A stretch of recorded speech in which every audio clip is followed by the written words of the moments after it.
Hi, if you're planning to buy a home in Montgomery County or across the DMV and you're not prepared, you're going to lose. And I'm not even talking about the potential bidding war in an active market.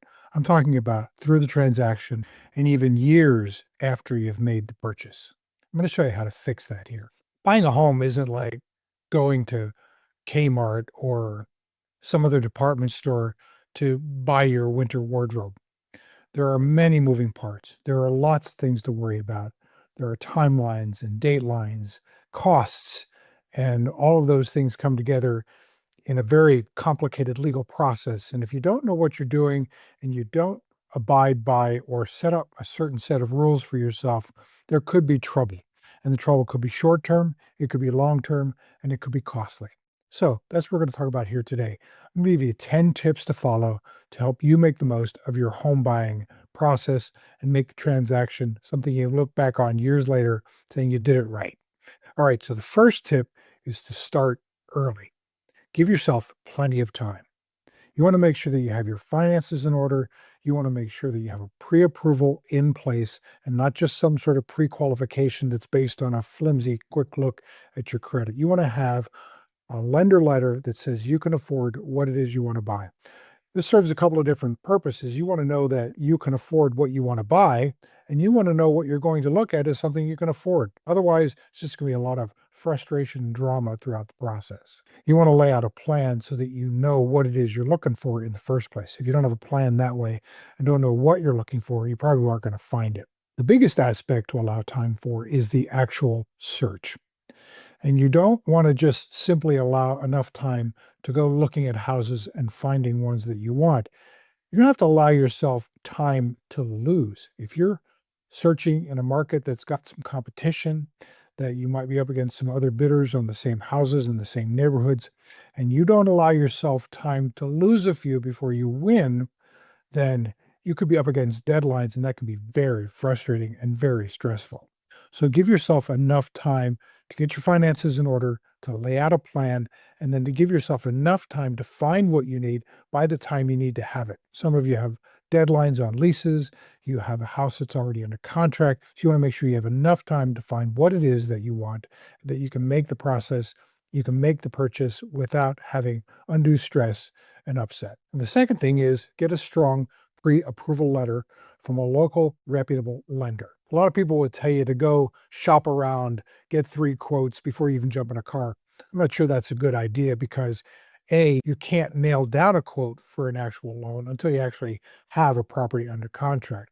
And B, even if the lender on any given day has a low rate, by the time you can actually lock it in, that rate may have changed. So I don't recommend to my clients to really worry about getting to the point of actually finding the lender you're going to necessarily use. Find one you can work with, find one that'll give you a good solid pre-approval letter. And then once you have the contract in place, then you will have time based on how the contracts are written in the DMV and in Montgomery County that you actually have time to shop around and find the best terms, the best program for your needs and wants in this particular transaction. Now, one of the things people worry about on this is getting their credit pulled. Not really sure why that is. If you want to get an accurate accounting of what you can afford, you need to have as part of that getting your credit pulled. Have them look at your resources, have them look at your bank statements, have them look at your tax returns. That's the way you're going to have the most solid pre approval letter to go to the seller with and present your offer. If you don't get your credit pulled, there is some doubt on whether the loan is in fact going to go through. Okay, now number three, get a loan estimate. Not all lenders will automatically do this. The loan estimate will show the purchase price, it'll show your down payment, it'll show your monthly payment as reflected by that interest rate and your down payment. It'll show that out. Now, be careful in that loan estimate not to compare what the closing costs are because they're estimates when it comes to what the lender's going to show you. The only thing you can really count on is what their fees are. What is the cost of the appraisal? What is their origination fee? Those sorts of things, what the lender actually has control over or is part of. So find that out and compare. Once you're under contract, you can compare a couple of different lenders, and you should do that, but only compare those things which are actually germane to the lender itself and go from one to the next and compare. And then you can see whether or not you've got the best product and the best program for you. And if you have a couple of different ones, you can often go back to one of the lenders and get them to shop you a little bit. There is some negotiability in um, the charges, the rates, that sort of thing. So you can always get them to compete a bit. Since you have to compete to buy your house, be nice to have somebody compete for your business as well, right? So get a loan estimate, ask for it. It might not be given to you automatically, but that'll show you what your payment's going to be like. And you'll have a good idea as to how it fits the budget. And that's really important. Now, here's number 4. Be wary of the good deal. Okay, this may come across a little bit weird, but you want to be careful of looking for that house or finding that house that seems to be an incredible deal. If it really is an incredible deal, there are going to be people competing for it, so it's probably going to push the price up. But if there's a property sitting out there that is at a lower price and it seems different from the rest of the market, take a closer look because there's probably at least one good or maybe more reasons why that is. Couple of things to keep in mind. Does it back up to or front on a busy street? Is it close to a cemetery? Does it have a bad layout? Is it ugly from the street? There are a lot of things about a house that you can fix. Ugly ain't one of them. And be honest with yourself. If it needs improvements, are you really going to do them? Some are simple, some are more complex, some are inexpensive, and some are very costly. If you're handy and you know you can do it and you have the time, it's probably not a bad idea. But if you get yourself into a house where you've bitten off more than you can chew, you might end up with the same problems when you're trying to sell that you did when you bought it.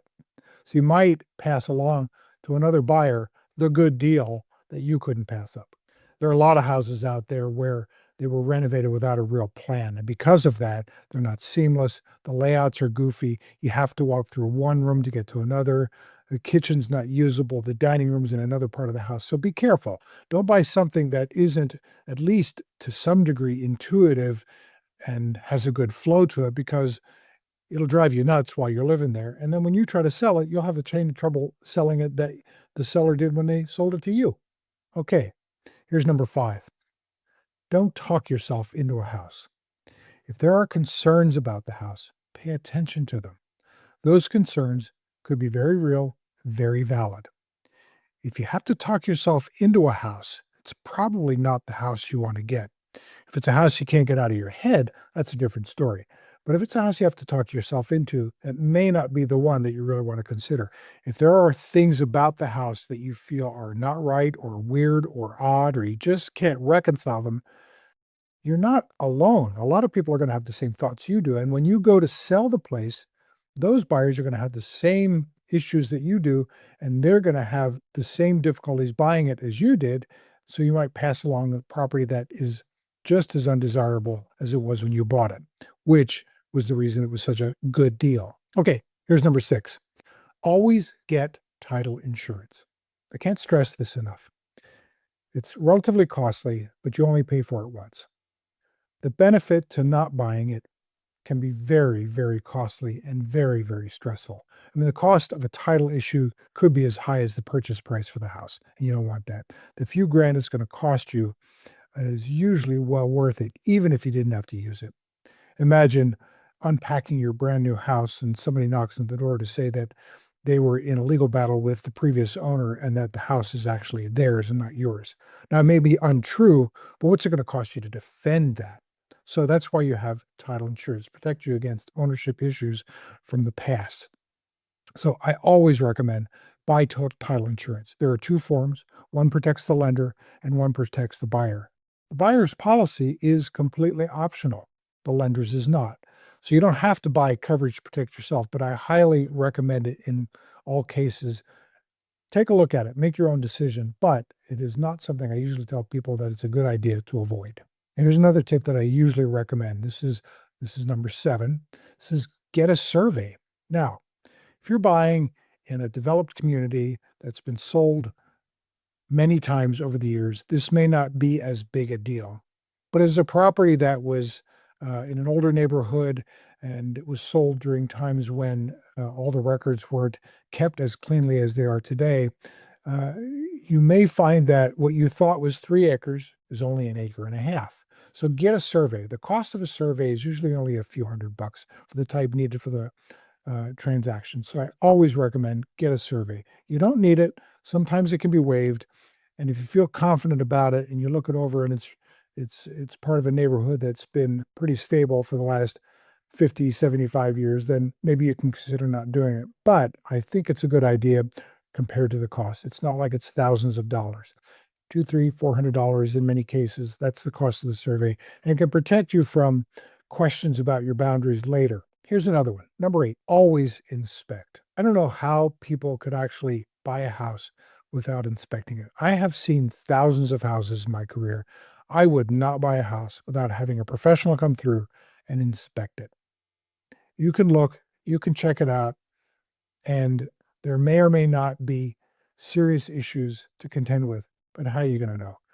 Even if you can't make the inspection part of your contingencies in the transaction, usually you can do an inspection prior to submission of the offer in the first place. At least then you know what you're buying. You may not be able to negotiate for changes, for corrections, for credits, that sort of thing, but at least then you know what you're bidding on. At least you have a good idea. You've talked to an expert, talked to you about how things were built, if there were renovations, what does the overall mechanical system of the house look like? Is the roof leaking? Is the foundation sound? All those things. And in a couple of hours, pay the few $100, five, six, $700 it might be, get an inspection so you have some peace of mind. That's the thing you're buying with that inspection. I hardly ever see a time when I don't think it's a smart move to actually inspect a property. Even if you can't do it as part of the contingencies, do it up front and find out what you're buying before you buy it. And as a corollary to that, number 9 is don't ignore inspection findings. Listen to your inspector. A good inspector is going to couch his findings in terms that will show you, is this something to really worry about? Or is this something you see in 90 out of 100 homes? If it's something you concern yourself with, you should take an honest look at whether you should negotiate with the seller on repairs to that thing, or even not buy the house in the first place, depending on what the issue is. But don't ignore the findings. Many people will get into a house thinking they can take care of things later, and then time rolls by, and after a while, you've got a bigger problem than you thought, more costly, and even have health and safety issues as a result. So don't ignore your inspection findings. That's rule number 9. And lastly, rule number 10, buy a house you love. There are a lot of folks out there, they buy a house and they look at how it checks the boxes, as it were. What are the logical and analytical things that make this house right? There's nothing wrong with that. Those are all important factors. But if you don't love the house, why are you buying it? If you can't get it out of your head, that's the one you should go for. If you don't get it, at least you tried. But don't buy a house that you just have to talk yourself into or somehow analytically meets the needs and demands. Buy a house you love. Buy a house you want to live in. Buy a house, buy a condo, buy a townhouse that you actually want to have as part of your life. That's really important. And of all these 10 factors, that one ranks right up there in my mind. So here are my 10 tips for you as a buyer to keep in mind when you're buying a house. Each one of them has a different value to you as the purchaser, but I find all 10 of these important in some manner. I talk with my buyers about them all the time. These are the key points. Don't ignore them. Do that, and you should love the house you're living in. If you have any questions, send me a message or subscribe to my video. I'd be glad to be in touch with you. Enjoy your house.